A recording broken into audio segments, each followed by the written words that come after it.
days after New Year's because I often think about how I think. So here it is. It was New Year's Eve. I wanted to go to an event in San Francisco, and I didn't want to drive to the city. Parking hassle, people drinking and driving. So I drove to the BART station, and I got into the city. I had a great time at the event. It was a kirtan, in this case, Hindu chanting at Bhakti SF. I'm no authority, and from what I understand, Bhakti is a Hindu path of pure love to a deity, which is manifest by loving and being kind to all people and beings. I really like chanting because it helps get me out of my overly active mind. I had a marvelous time at the event, and they also served great vegetarian food, so that was an added bonus. I'll definitely go back there.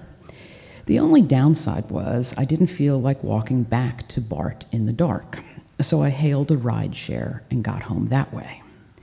The next morning was the first day of 2024, and I was looking forward to a new year. 2023 had some bumps in the road for me. I felt 2024 was going to be better. I had a nice morning, talking to friends on the phone, putzing around my house. Seemed off to a really good start. Then about 11 a.m., my son, who had gone outside, came back in and told me that the car was not in the driveway. I said, "What?" He said the car wasn't in the driveway, as if I hadn't heard him. As I stood there trying to process what he said, I don't remember which thought went through my head first. It seemed like an avalanche of bad assumptions. These are some. What a terrible city I live in that my car gets stolen out of the driveway. I can't believe how low people could be. Crime is out of control. America's hopeless. This is a really bad omen for the beginning of 2024. I thought it was going to be a better year, and now this. When I finally spoke, I told my son I was shocked that the car got stolen right out of the driveway. Then my son, who had not been jumping to conclusions, asked, "Didn't you leave it at BART last night?"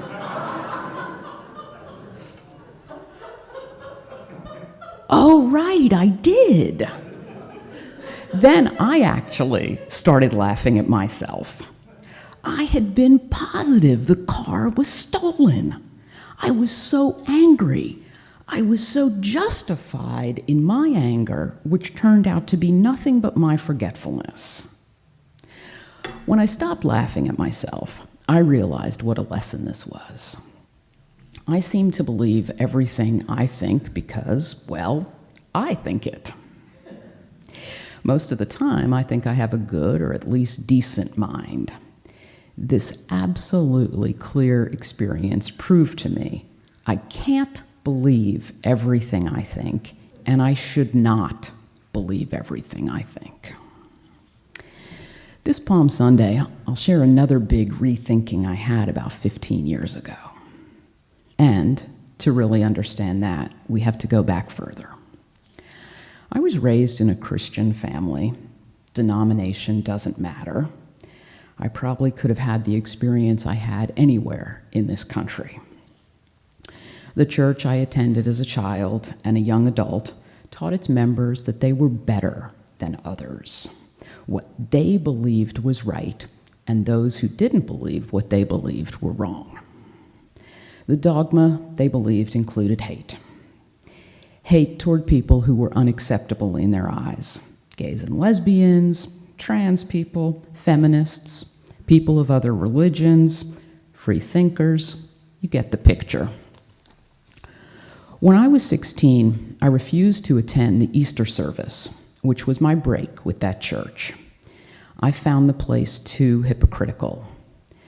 I began to believe that all Christians were people who didn't walk their talk. I still sought spiritual growth, so I joined another religion. I was a traditional Berkeley liberal who thought badly of Christians. Who was the hypocrite now? Even though I had been wounded by a dogmatic mainstream denomination, there were Christians who really tried to embrace the radical inclusivity and love that Jesus preached. I joined an exceptionally progressive church in Berkeley, which unfortunately closed down. For a few years, I was without a spiritual home until I found Northbrae. In the past few years, I've realized I'm not the only progressive person who has too much trauma and negativity from conservative, hypocritical Christianity. When I tell my friends about Northbrae, I see the absolutely incredulous looks on some of their faces. One friend who was visiting from North Carolina wouldn't even come to a service when I let her know how important Northbrae is as a part of my life. She had an absolute distrust of any group with church in the title. I really think the most radical thing I can do in Berkeley is to be a member of a church. So in this time of questioning what I think, I'll be open to believe that there really are some good Christians.